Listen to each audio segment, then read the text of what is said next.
Howdy there, Marty here, aka the Murdoch. And before anything else, shout out to nomenclature.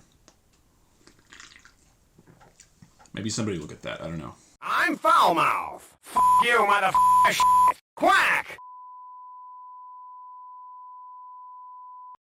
Oh, I'm not sure I have to do this, but just in case, I am in no way affiliated with Saddleback Leather. This is in absolutely no way a sponsored video or anything like that. Howdy there, Marty here, aka the Murdoch, and we're back in this video with definitely a different kind of review than I would normally do on this channel. Typically my channel's like toys and games and unboxings and fun stuff and nerdy stuff like that. But this time I want to talk about a different kind of product, but something I'm still really excited about. I want to talk about this Saddleback Leather messenger bag, or as they call it, the slim leather briefcase, or you can call it a satchel, or whatever you want to call it. We're going to go over sort of the good, the bad, and the ugly even about this bag, but overall, I really love it, but let's talk about a few of its qualities. I know my normal subscribers are probably going to be really confused and maybe even put off by this video, so if you have no interest in this video, please just skip it. Don't watch it. No obligation.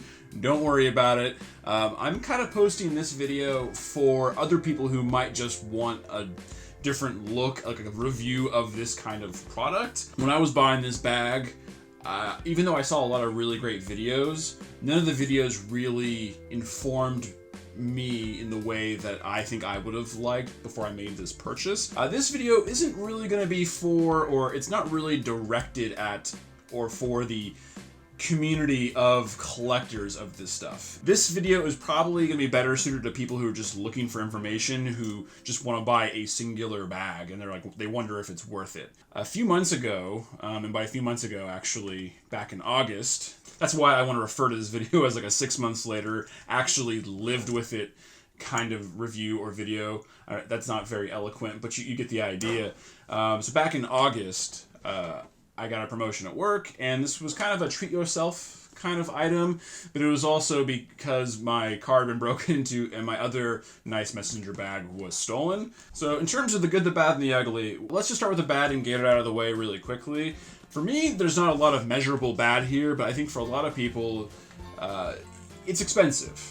You know, there's no way around that. You can certainly go get like a nylon or canvas or another style bag, maybe even a cheaper leather bag that will basically do the same job as this and will probably still last you for years as long as you take care of it, depending on what you buy and what you spend and all that kind of stuff. This bag was $530.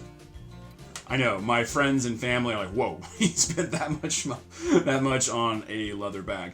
Yeah, it's $530. So that's kind of the first bad, as far as I would say. Now, of course, do I think it's justifiable? Yes, and we'll talk about that later. But it's $530. There's no other way to cut it. That's a fair amount of money for most regular people, right? So it was certainly expensive, which is why I never bought one before. It was just way out of my price range. This is very minor bad as far as I'm concerned. This thing is littered with these D-rings. They're all around the bag. Now, honestly, the only ones that I actually have a problem with are these front two. What's kind of bad about them is they can be a little annoying because they do clack and they're a little bit loud, and these other ones would get in the way and you would just kind of like do things like that and just be kind of annoying. Yeah, these front two are the ones I personally find annoying because I don't really actually imagine there being much of a great use for them besides just like attaching shit to your bag, which is, oh yeah, what I did there. We got that little Daredevil guy right there. Okay, I suppose the other thing would be they are very heavy. So that, I suppose, is kind of a bad as well. Well, that pretty much covers the bad. Now, in terms of the ugly, I also find that to be a little bit limited here. So if you want, like, this thing to be, like, pristine looking for a really long time, that's probably not going to happen. I don't know how well you're going to be able to see it, but they refer to it, I guess, or it is referred to as, like, scratch up. So you will see it on kind of the high wear aspects of the bag. To me, it just sort of paints the overall picture of the patina of the bag. Like, I actually really like it because the more you use it, the more it becomes yours and your unique bag, just in terms of the look and the wear. Also, for some people, it does have unfinished edges here in the cuts of the leather. Now, once again, I actually don't personally find this to be a problem. I think for some people they might, because they're thinking, well, I'm paying this amount of money, these should be like sealed or finished. But they're pretty broad leather edges. Doesn't bother me at all, but that might be a complaint for some people. I know, or I'm aware of some people in the community being critical of the cuts on the leather itself, like they don't like perfectly line up. Mine is honestly pretty darn good throughout. I mean, it's not absolutely dead on like perfect, but it's really, really close in most places on my bag, and there's no spot where I feel like it's awkwardly miscut. Okay, now for the good. First of all, I just think it looks really good. I just think it's a very stylish, nice bag. In terms of looks, it's really tough to beat. I just think it looks really nice all around. It just adds a little bit of class. Also, I feel like it's a really durable item. I've had it for 6 months, basically using it every day, at least every work day, and it's held up really nice. I mean, the leather is starting to wear in just a little bit. Nothing seems to be weakening at any point. They're very proud in their advertising for the fact that it's over-engineered in terms of its durability, and thus far, to my experience, I would say that seems to hold up. Another thing I really like about this bag, I just want to really shout it out specifically, is the strap. The strap is really nice. It feels strong and durable. The leather on it is fairly thick. But the thing I like the most about it is that it has these two pads. Now, part of that is for the design where you could transform this into a backpack using this little center ring there, which I think is a little bit silly. I think I would only ever do that if I was like in a situation where I had to like hike halfway across like San Francisco or something. But what I like about it, and because of that backpack mode, the strap has these two pads, and they're fairly well padded. They have a nice, just a nice thickness to them. They slide around. I should say they don't slide around, but they could be positioned, because they do slide along the strap, right where you want them. So I always have one, of course, on my shoulder, and the second one goes across my chest, and it just kind of gives the bag a little bit more support and comfort, so I really like that. All right, and finally, I think it basically has the perfect storage. So once again, this is the slim leather briefcase. That's what they call it specifically on their site. It contains and holds everything I could really reasonably want it to hold for a normal everyday trip into the office. So I just want to show you really quickly what I normally carry in there. It's not a crazy amount, but it's got plenty of storage space. So first of all, it's got these two side pockets. In the left pocket, I have this little tack flashlight. Oh, it's also got this pocket on the back, like a newspaper pocket or a magazine pocket. I don't use that a whole lot, but it's there. Getting the strap open. Oh, okay. Let's get the next and essentially main object in here. There's a front pocket in the bag, so it has the very traditional, messenger bag flap to protect the contents.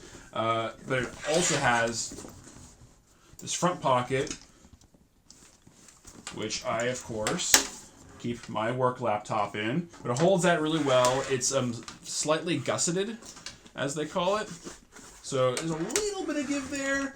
But I want to say this is a 15-inch laptop. You could not go bigger than this laptop. Behind that front leather pocket, there's actually another little spot there where you could put few papers or like a small notepad or something in there. I have a little steno pad for work notes. I have some just kind of loose papers. There you go. That's the main compartment there. There's two pockets on either side. I know it's probably a little hard to see. And then there's also another pocket right there against the back panel. In that pocket, I currently have a personal notebook. This is for like lists and non-work related items. This is actually a moleskin, I think it's medium size. medium-sized moleskin. This is from Grally Leather, which is another leather company. I really like this piece. In particular, just like the color and the fragrance. It smells like a baseball glove, and I love baseball, so every time I pick up this thing, I pretty much think of baseball. I have some Post-its in the inner pockets on the right-hand side, my right from this current point of view. Pocket knife, and the other side, a couple pencils. I don't really keep a pen in there just in case, pens have a tendency to explode. And it's lined with this nice suede. It's like a nice pig suede, so it's pretty soft. Pretty much it for the inside of the bag. There's not a lot going on in there. There's this like clasp here for like you could attach your keys and you're not going to lose them. It comes with this nice keychain key fob. That's everything I need and then some, honestly. I could pretty much just carry the laptop and that'd be enough for work. Okay, so obviously I really like the bag. Would I recommend it? Yes. I would recommend this bag if you're comfortable with the idea of spending $500 on a luxury item that you don't really need. When you start looking at the rival brands for this kind of stuff, I don't think this is a bad value whatsoever. I think it's totally worth it. It's not a purchase for everybody, but it's something that I'm 100% happy with. That's pretty much going to do it for this video. I sure hope you enjoyed it and found some value in it. If you did, go ahead and hit that like button. If you'd like to see more videos from me, go ahead and hit the subscribe button. As I always say, it makes me feel like I accomplished something. But otherwise, I guess I'll see you in the next one. Bye.